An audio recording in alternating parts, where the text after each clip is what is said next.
Hello students, let's discuss few more questions on previous year JEE Mains question regarding chapter trigonometry. These questions I think belongs to April exams of 2019.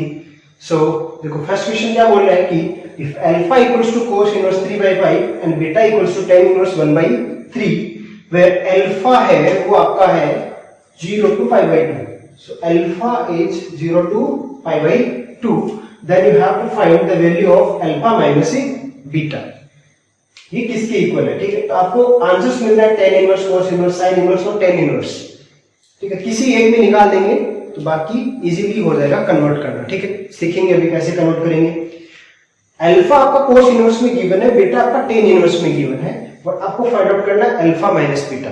तो आप देखोगे कि alpha minus beta simply आप ऐसे put कर दो, then आपका क्या होगा cos inverse 3 by 5 minus tan inverse 1 by 3. तो इस पे कोई आपका फॉर्मूला अप्लाई नहीं होगा. अब फॉर्मूला अप्लाई करना है आपको तो कौन सा अप्लाई करोगे? इधर tan इनवर्स को कन्वर्ट कर दो cos इनवर्स में, तब आपका cos inverse a minus cos inverse b वाला फॉर्मूला अप्लाई कर दो उस पे. ठीक है, या फिर आप क्या करो उसको tan इनवर्स में कन्वर्ट कर लो. ठीक है, ये आपके ऊपर है कि आपको कौन से मेथड से जाना है. ठीक है, तो जैसे मैंने क्या ट्राई किया कि लेट्स से अल्फा आपका ये है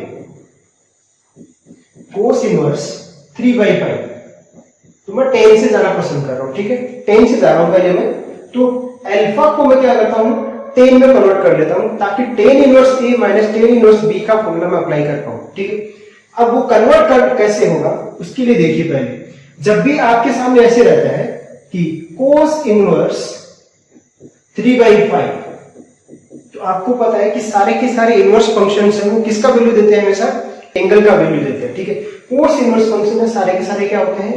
एंगल का वैल्यू प्रोवाइड करते हैं. cos इनवर्स 3 by 5 कुछ एंगल होगा. ठीक है, दैट मींस वो एंगल मान के चलो आपका थीटा है, लेट्स से थीटा है, theta equal to cos inverse 3 by 5 है. बट आपको एक चीज पता है कि cos थीटा इक्वल टू क्या होता है आपका, तो सबसे पहले वहीं से स्टार्ट करते हैं. ये देखिए cos थीटा इक्वल टू क्या होता है वो देखिए. cos थीटा इक्वल टू होता है आपका परपेंडिकुलर बाई हाइपोटेन्यूज. ठीक है, तो यहां से अगर मैं थीटा लिखूं तो मेरा क्या आएगा cos inverse p by h, cos inverse p by h आएगा. ठीक है, सॉरी ये b है, b by h होगा ना. अब यहां पे देखो बेस और हाइपोटेन्यूज, इससे आप कंपेयर करो. जहां थीटा है वहां पे उसने क्या दे दिया क्वेश्चन में? अल्फा दे दिया. cos इनवर्स 3 by 5 ऐसा है ना. अब कंपेयर करके देखो, चीज वही है, थीटा की जगह अल्फा दे दिया, cos इनवर्स नहीं, तो यहां से b और h का वैल्यू आपको मिल जाएगा. बताइए बेस क्या हुआ यहाँ पे 3 एंड हाइपोटेन्यूज क्या हो गया 5. ये एक इंफॉर्मेशन आपको मिल गई यहां से. अब ये इंफॉर्मेशन क्या करेगी? आपको हेल्प करेगी बाकी चीज फाइंड आउट करने में. तो सबसे पहले b मिल गया, h मिल गया, तो p बताइए. इससे p निकाल सकते हो आप. परपेंडिकुलर क्या रहेगा आपका 4 रहेगा. क्यों? पाइथागोरस से आपको होपफुली ये सब चीजें पता होंगी कि 3 4 5 क्या होता है कि ट्रिपलेट होता है ना. चलिए अब आपको tan इनवर्स में कन्वर्ट करना है इसको. तो tan इनवर्स में कैसे कन्वर्ट करोगे? आपको पता है कि tan थीटा क्या होता है आपका? tan थीटा होता है आपका perpendicular by base, perpendicular by base. अब देखो थीटा इक्वल टू क्या होगा आपका tan inverse p by b. Theta equal to tan inverse p by b. अब यहां पे देखो थीटा की जगह उसने क्या दे रखा है? अल्फा दे रखा है, तो आप भी अल्फा कर दो. Alpha equals to tan inverse, p का वैल्यू कितना है 4 है तो 4 लिख दो. b का वैल्यू कितना है 3, तो 3 रख दो. ये हो गया अल्फा और अल्फा दोनों सेम चीज है. That means cos inverse 3 by 5 की जगह मैं क्या लिख सकता हूं? tan इनवर्स 4 by 3 लिख सकता हूं. तो यहां से मेरा अल्फा कन्वर्ट हो गया. tan के टर्म में मेरा अल्फा क्या आएगा? tan inverse 4 by 3. अरे वही बात है कि मैं आपसे पूछूं कि वैल्यू आपको फाइंड आउट करना है. आपको मैं बोलूं कि sin 30 का वैल्यू कितना है, तो आप बोलोगे 1/2. सिमिलर वे मैं आपसे बोलता हूं कि cos 60 का वैल्यू क्या होगा, तब भी 1/2 होगा. तो 1/2 के कॉरस्पॉन्डिंग आपका एंगल क्या हो सकता है? आप बोलोगे साइन के टर्म में है तो क्या होगा आपका 30 डिग्री. sin 30 का 1/2 होता है. cos के टर्म में बोलोगे तो cos 60 का होता है ना. बस मैंने क्या कर दिया, फंक्शन चेंज किया है. एंगल अभी भी सेम आएगा दोनों से. ठीक है ना, अल्फा का वैल्यू अभी भी सेम रहेगा. ठीक, चलिए अब आगे बढ़ते हैं. ये हो गया। बीटा अपने को पता है ऑलरेडी टेन इनवर्स में है, तो बीटा इक्वल्स टू आपका क्या आएगा, टेन इनवर्स 1/3। अब आपको करना क्या है, अल्फा माइनस बीटा आपको फाइंड आउट करना है। अल्फा माइनस बीटा एक्चुअल में क्या है आपका, tan inverse 4/3 minus tan inverse 1/3। ये आपका है tan inverse alpha minus beta. अब एक फॉर्मूला होपफुली आप लोगों को सबको पता होगा, क्या कि tan inverse a minus tan inverse b, वो आपका क्या होता है, tan inverse a minus b upon 1 plus a b. ठीक, ये आपका एक फॉर्मूला रहता है, इस फॉर्मूले को अप्लाई करना है बस आपको। तो यहां से आपका क्या बन जाएगा, अल्फा माइनस बीटा बन जाएगा आपका टेन इनवर्स ए 4/3 minus 1/3 upon 1 plus 4/3 into 1/3। Simply solve कर दीजिए इसको, तो आपका बन जाएगा tan inverse 4/3 minus 1/3 that will become 3/3 1। नीचे एलसीएम 9 आएगा, तो 9 प्लस 4 बन गया 13, और ये 9 ऊपर चला जाएगा, तो 10 इनवर्स 9/13 आएगा आपका आंसर। तो ये आपका एक आंसर है। तो 10 इनवर्स 9/13 कौन सा ऑप्शन है आपका, 10 इनवर्स 9/14 गिवन है, और 10 इनवर्स 9/5√10 गिवन है। तो 10 इनवर्स वाला तो अपना ऑप्शन मैच नहीं हो रहा, तो क्या करेंगे, इसको वापस साइन और कोस में कन्वर्ट करने की कोशिश करते हैं, ताकि इन दो ऑप्शंस के बारे में आपको पता लग सके। कंपेयर बिल्कुल वैसे ही होगा जैसे इस पे है। बताओ यहां से आपको p का वैल्यू क्या मिला, 10 इनवर्स के नीचे क्या लिखा हुआ है, p/b होता है, तो p का वैल्यू कितना है 9, b का वैल्यू कितना है 13। तो इन दोनों से आप h का वैल्यू निकाल सकते हो, वो क्या होगा, अंडर रूट इसका स्क्वायर, तो 81 प्लस 13 स्क्वायर 169। तो h आपको कितना मिलेगा, ये बन जाएगा, देखो 170 प्लस 80 250 बन गया, तो ये 250 है। h इक्वल्स टू रूट 250 है, और इसको फर्दर मैं लिख सकता हूं, ये क्या है 25 इंटू 10 है, तो 25 का स्क्वायर रूट बाहर आएगा, तो आपका आ जाएगा h का वैल्यू आ जाएगा 5√10। ठीक है, अब आप इजीली साइन इनवर्स और कोस इनवर्स लिख सकते हो। तो बताइए alpha minus beta sine inverse के टर्म में कैसा होगा, तो साइन इनवर्स क्या होता है, p/h होता है, तो p है आपका 9 और h आपका 5√10, तो ये 5√10 equal to cos inverse. Cos inverse में क्या होता है, b/h होता है, तो 13/5√10। ठीक है, और 10 वाला तो आपका है ही। तो तीनों फंक्शन में आपने आंसर लिख दिया। अब जो भी फॉर्म आपका वहां पे अवेलेबल है वो आपका राइट आंसर हो जाएगा। तो देखिए कौन सा है, साइन इनवर्स में है आपका 9/5√10, ये अपना मैच हो रहा है। ठीक है, तो सी ऑप्शन करेक्ट होगा। कोस इनवर्स 13/5√10, और यहाँ पे इसने 9 ही लिखा है, दैट मींस सिर्फ आपका कौन सा ऑप्शन सही है, सी ऑप्शन आपका करेक्ट है। इस तरीके से आपको ये क्वेश्चन बनाना था। तो होपफुली आपको कन्वर्ट करना सीख गए हैं, नहीं आ रहा है तो ठीक है। तो ये आपका क्वेश्चन हो गया फर्स्ट वाला। Now move to question number 2।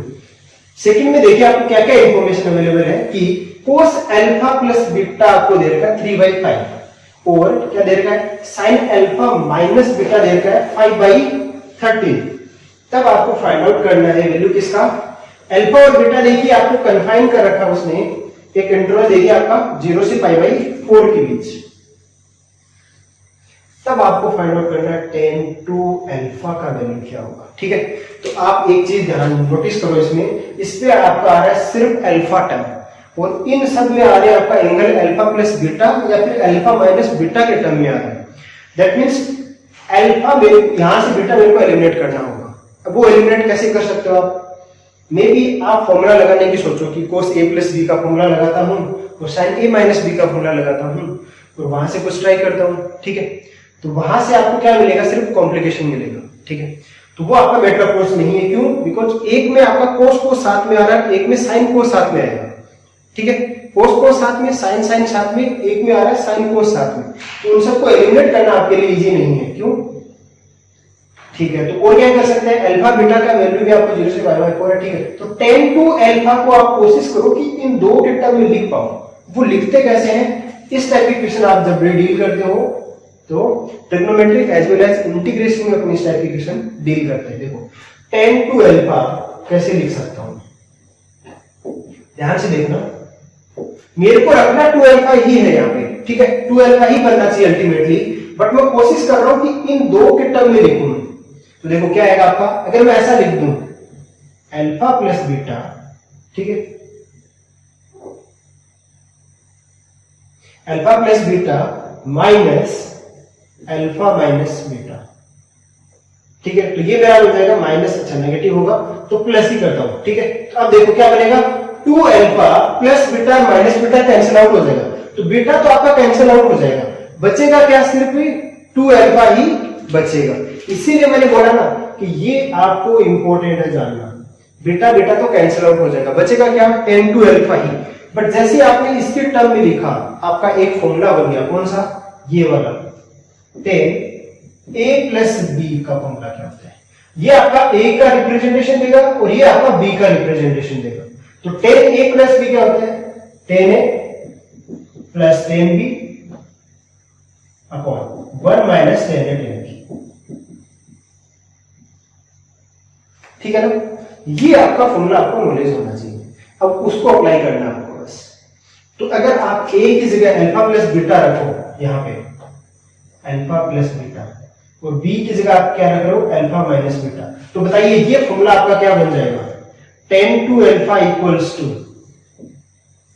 10 a की जगह आप क्या लिख रहे हो, अल्फा प्लस बीटा, और b की जगह क्या लिख रहे हो, 10 alpha minus beta upon 1 minus 10a, तो 10 अल्फा प्लस बीटा और ये आपका 10 अल्फा माइनस बीटा, ये हो गया आपको। अब सबसे ज्यादा रिक्वायरमेंट आपको रहेगी 10 अल्फा प्लस बीटा की वैल्यू क्या है और 10 अल्फा माइनस बीटा की वैल्यू क्या है। उसके लिए आपको दे रखा है उसने कोस अल्फा प्लस बीटा दे रखा है, तो जब भी आपको कोस अल्फा प्लस बीटा का वैल्यू दे रखा है, कितना दे रखा है, 3/5, तो क्या यहां से आप 10 अल्फा प्लस बीटा का वैल्यू नहीं लिख सकते हो। कोस थीटा इक्वल टू क्या होता है आपका, बेस बाय हाइपोटेनस, और tan थीटा इक्वल टू क्या होता है आपका, perpendicular by base, that means base तो आपका 3 है, तो यहां पे 10 अल्फा प्लस बीटा कितना आएगा, 3। और आपको पता है जब भी 3 और 5 होता है तो एक जो रिमेनिंग वैल्यू है दैट इज परपेंडिकुलर, वो आपका क्या होता है, 4 होता है, पाइथागोरस ट्रिपलेट, ठीक है, ऊपर वाले इक्वेशन में देखा आपने, तो ये आपका क्या आएगा, 4 आएगा। तो 10 अल्फा प्लस बीटा का वैल्यू कितना आ गया, 4/3। सिमिलरली आपको sin अल्फा माइनस बीटा का वैल्यू दे रखा है, कितना, 5/13। तो 5 और 13 है, तो एक जो रिमेनिंग वैल्यू होती है वो आपका होती है 12 है, ठीक है, बिकॉज आपका परपेंडिकुलर क्या है, 5 है और आपका हाइपोटेनस 13 है, तो 169 माइनस 25 आप करोगे, हाइपोटेनस में से परपेंडिकुलर का स्क्वायर हटा देना, तो 169 में से 25 हटाओगे तो आपका 144 बनेगा, स्क्वायर रूट ऑफ 144 होता है 12।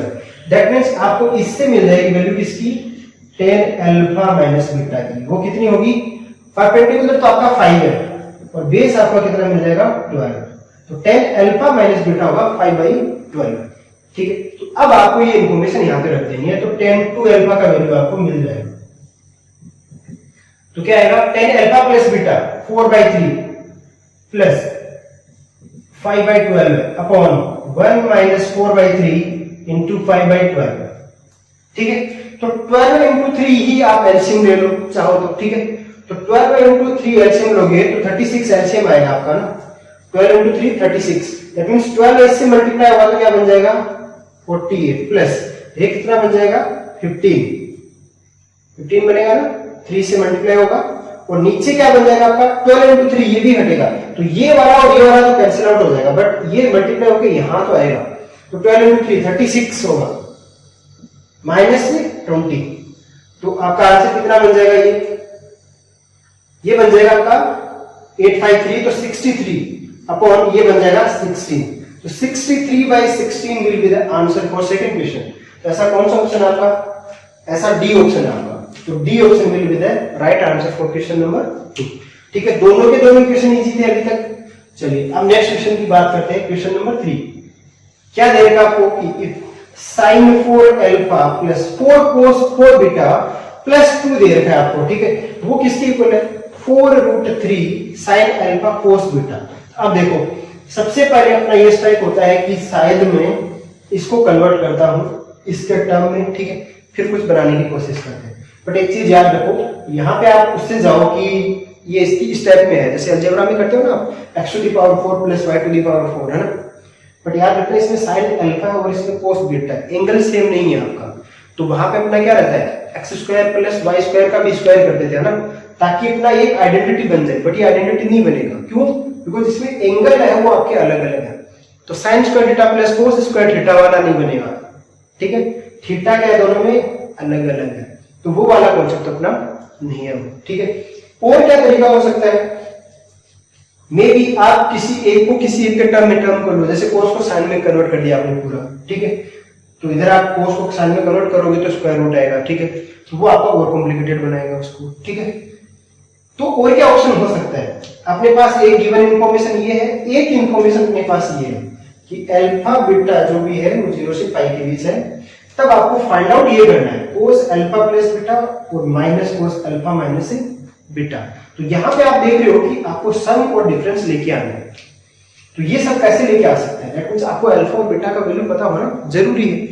तो देखो जब भी इस टाइप के क्वेश्चंस में जहां आपको थोड़ी सी दिक्कत नजर आए और ऐसे एक इक्वेशन दे रखी है, तो एक इफेक्टिव मेथड वो होता है आपका ना, that is arithmetic mean geometric mean का कॉन्सेप्ट, ठीक है। वो काफी जगह जब आपको दिक्कत नजर आ रही है ना, तो कई बार हेल्प कर देता है आपकी, ठीक है। जैसे इस क्वेश्चन में वो मेरे को नजर आ रहा है, ठीक है, कैसे, अभी देखो आप क्या लिखते हैं, अपना कॉन्सेप्ट क्या होता है अरिथमेटिक मीन ज्योमेट्रिक मीन का, कि अरिथमेटिक मीन है वो आपका हमेशा ग्रेटर देन होता है किससे, ज्योमेट्रिक मीन से, ठीक है। अब देखो इसको लिखना कैसे है, इस पे आपको 4 क्वांटिटीज नजर आ रही है, देखो कौन कौन सी है, पहली आपकी साइन 4 अल्फा, सेकंड आपकी 4 कोस 4 बीटा, सेकंड थर्ड आपकी 1 और फोर्थ भी 1 है। मैंने क्या किया, इस 2 को 1 1 के 2 पार्ट्स में डिवाइड कर दिया, ठीक है। क्यों डिवाइड किया है अभी आपको पता लगेगा, जब इस चीज को आप ऑब्जर्व करोगे तब आपको आइडिया लगेगा कि जो मैंने किया वो सही किया, ठीक है।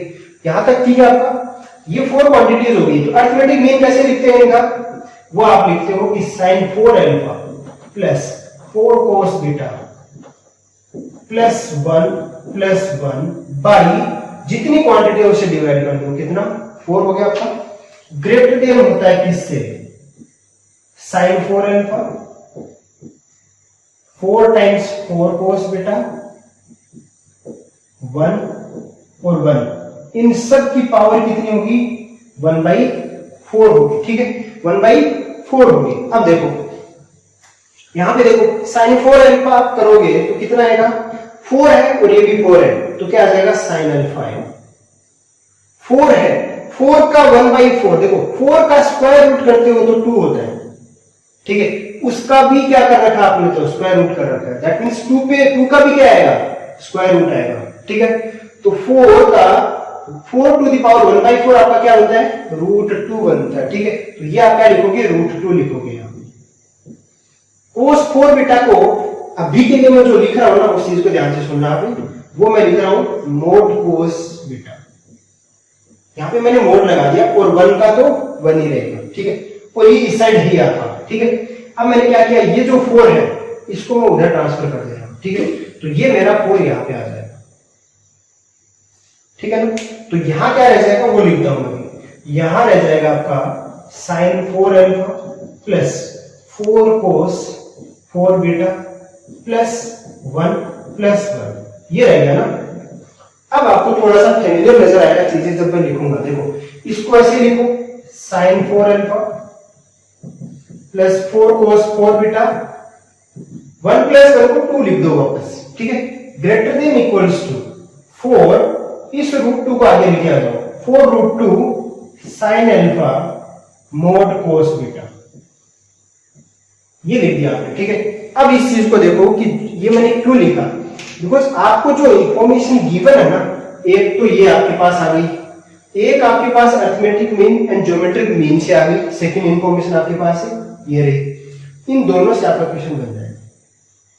देखो sine 4 alpha plus 4 cos beta plus 2, same चीज है ना, लेफ्ट हैंड साइड दोनों की, इक्वल टू ये है 4√2 अपने पास है, साइन अल्फा है, मोड कोस बीटा है। अब मैंने मोड क्यों लगाया, अभी एक्सप्लेन करता हूं आपको देखो इंटरवल क्या गिवन है, आपको इंटरवल गिवन है अल्फा बीटा 0 से pi, alpha comma beta belongs to 0 to pi, that means कौन सा आपको क्वाड्रेंट कौन कौन से गिवन है, फर्स्ट एंड सेकंड क्वाड्रेंट आते हैं इसमें, ठीक है। फर्स्ट एंड सेकंड, इन में आपका क्या रहेगा, साइन तो हमेशा ही क्या रहेगा, पॉजिटिव रहता है। साइन तो हमेशा पॉजिटिव रहता है, फर्स्ट एंड सेकंड दोनों में साइन पॉजिटिव होते हैं। कोस आपका क्या होता है, कोस फर्स्ट में पॉजिटिव होता है, सेकंड में नेगेटिव होता है। तो कोस बीटा लेस देन होगा 0 से, कब, जब आपका बीटा बिलोंग्स टू 0 टू π/2, और कोस बीटा आपका क्या होगा, पॉजिटिव होगा, कब, जब बीटा बिलोंग्स टू आपका π/2 से π। ठीक है, ये आपका रहेगा आइडेंटिफाई करना। कोस फर्स्ट क्वाड्रेंट में, सॉरी उल्टा लिख दिया ना, कोस आपका फर्स्ट क्वाड्रेंट में हमेशा क्या होता है, पॉजिटिव होता है, एंड कोस सेकंड क्वाड्रेंट में आपका क्या होता है, नेगेटिव होता है। ठीक है, तो ये इंफॉर्मेशन आपको पता होनी चाहिए। ठीक है, अब इसीलिए मैंने क्या लिखा है यहाँ पे, कोस बीटा के आगे मोड लगाया। ठीक है, क्यों, साइन अल्फा तो मेरा हमेशा ही पॉजिटिव आएगा, क्यों, बिकॉज इंटरवल यही रहेगा, उसको डिफाइन करेंगे उस हिसाब से। तो बट कोस है वो मेरा पॉजिटिव भी हो सकता है, नेगेटिव भी हो सकता है, इसलिए मेरी दो केस बनेंगे। ठीक है, तो ध्यान देना, पहला केस कौन सा होगा आपका, तो फर्स्ट केस कब, जब आपका कोस बीटा है वो आपका नेगेटिव है। ठीक है, कोस बीटा नेगेटिव है तो देखो पूरी अमाउंट नहीं लिखने वाला, ये हमेशा पॉजिटिव, तो एक पॉजिटिव नंबर है, पावर 4 है तो ये भी क्या आएगा, पॉजिटिव, और +2 पॉजिटिव, दैट मींस आपकी राइट हैंड साइड क्या है, पॉजिटिव ही है। क्या पॉजिटिव ग्रेटर देन होगा, ये तो देखो ये तो पॉजिटिव ही है, साइन अल्फा भी पॉजिटिव है, कोस बीटा को आपने क्या कर दिया, नेगेटिव, तो किस साइन के साथ ओपन होगा, नेगेटिव, तो यहां पे क्या आएगा, नेगेटिव नंबर आएगा। तो मेरे को ये बताओ, पॉजिटिव नंबर हमेशा ग्रेटर होता है ना नेगेटिव से, तो ऐसे कर दो, होता है ना, दैट मींस ये जो इनइक्वालिटी है आपकी, कोस बीटा जब भी नेगेटिव होगा, ये इनइक्वालिटी हमेशा क्या होगी, ट्रू होगी। ठीक है ना, तो वहां से आपको कंडीशन नहीं मिलेगी। ये तो क्या है, ट्रू बात नहीं बोल रहे हैं, जो है वही तो बात बोल रहे हैं ना। दिक्कत कहां पे होगी, अगर आपने कोस बीटा को नेगेटिव लिया तो कोस बीटा को जब आपने पॉजिटिव लिया तब आपको देखो क्या बनने को मिलेगा। देखो तो यहां पे अब मैं लिखता हूं हर से एक चीज, बिकॉज अब सारे की सारी चीजें ही पॉजिटिव है। तो 4 cos 4 beta +2 greater than equal to होगा किसके, 4√2 साइन अल्फा, ये पॉजिटिव तो साइन कौन सा आएगा, पॉजिटिव आएगा, तो कोस बीटा। अब देखो दिक्कत आपकी यहां पे है, ये इनइक्वालिटी बोल रही है कि greater than and equal to है, और यहां पे आपको बोला जा रहा है कि दोनों क्या है, इक्वल है। तो बताओ दोनों ये कब होल्ड होंगी, ये भी ट्रू होनी चाहिए, ये भी ट्रू होनी चाहिए, ये कब पॉसिबल है आपकी, जब ये ग्रेटर ना हो, कब हो, इक्वल हो। ये इक्वल कब होंगे, जब आपका लेफ्ट हैंड साइड और राइट हैंड साइड दोनों क्या हो, इक्वल हो। ये इक्वल कब हो सकते हैं, जब इस साइड की वैल्यू और इस साइड की वैल्यू क्या हो, सेम हो। तो यहां पे जो आपको इक्वलिटी मिलेगी वो क्या होगी आपकी, कि यहां पे भी आप 1 रखो, यहां पे भी 1 रखो, तो इधर आपका जो आएगा आंसर वो आपका राइट आएगा। कहां से पता लगेगा, देखो ये आपकी 4 क्वांटिटीज है, ठीक है, और इधर भी आपकी 4 क्वांटिटीज है, तो ये आपस में क्या होंगी, इक्वल होंगी। दैट मींस इंडिविजुअली ये इक्वल होनी चाहिए। तो वहां से sin 4 अल्फा 1 और 4 cos बीटा भी 1 होगा। तो यहां से आप ये लिखने वाले हो, इन सब से आप क्या लिखोगे कि sin 4 अल्फा क्या होगा, 1 होगा, और एक और कंडीशन 4 cos बीटा भी 1 होगा, 4 cos बीटा भी 1 होगा। ये आपकी इंफॉर्मेशन आई है, ठीक है। अब यहां से देखो आप sin 4 अल्फा 1 है, तो बताओ अल्फा का वैल्यू क्या आएगा, यहां से अल्फा इक्वल्स टू आएगा π/2, ठीक है ना। बट 4 cos 4 बीटा 1 है, तो यहां से आप क्या लिखोगे, cos बीटा आपका क्या आएगा, देखो 1/4 बनेगा, 1/4 की भी पावर कितनी बनेगी, 1/4, और अभी ऊपर देखा अपन ने 4 की पावर 1/4 कितनी होती है, 1/√2। तो बताओ बीटा कितना आएगा, अगर cos आपका 1/√2 है, cos थीटा इक्वल टू 1/√2 है, तो बीटा कितना होगा आपका π/4। आपको क्या मिल गया, अल्फा का वैल्यू मिल गया, बीटा का वैल्यू मिल गया। क्या फाइंड आउट करना आपको, cos alpha plus beta minus cos alpha minus beta. तो देखिए कैसे फाइंड आउट करोगे, cos alpha plus beta, that means cos alpha plus beta मतलब π/2 प्लस π/4 करोगे, minus cos pi by 2 minus pi by 4। तो ये आपका क्या बन गया, cos pi by 2 plus theta. कौन सी क्वाड्रेंट में चला गया, सेकंड में। वो सेकंड में cos क्या होता है, नेगेटिव साइन के साथ आता है ना, तो इसको मैं ऐसा भी तो लिख सकता हूं माइनस साइन पाई बाई 4। ठीक है, minus sine pi by 4 minus cos pi by 2 minus theta. First quadrant में रह गया आपका cos। ठीक है, तो आपका क्या आएगा, साइन पाई बाई 4 आएगा। तो ये आपका साइन पाई बाई 4। तो कितना बना आपका, माइनस 2 साइन पाई बाई 4 ये आ गया। और 2 sine pi by 4 that means क्या लिखोगे आप, minus 2 into sine pi by 4 की वैल्यू 1 बाई रूट 2, तो 1 बाई रूट 2। अब आपको पता है कैंसिल आउट करोगे तो आपका आंसर क्या मिलेगा, नेगेटिव साइन तो है ही और रूट 2 आ जाएगा। 2 क्या होता है आपका, रूट 2 इंटू रूट 2 होता है, एक रूट 2 से रूट 2 कैंसिल, माइनस रूट 2 आ जाएगा और यही आपका आंसर हो जाएगा। ठीक है, so this is your answer. तो माइनस से root 2 will be the answer for this question. तो ये है, जब भी आपको ट्रिग्नोमेट्री में कहीं किसी क्वेश्चन में प्रॉब्लम आ जाए तो इस लाइन को जरूर ध्यान रखना। ठीक है, arithmetic mean and geometric mean का रिलेशन। ठीक है, कई बार आपको क्वेश्चन को हेल्प कर देता है क्वेश्चन को सॉल्व करने में। ठीक है, तो इस तरीके से आपको ये सारे के सारे क्वेश्चन बनाने हैं।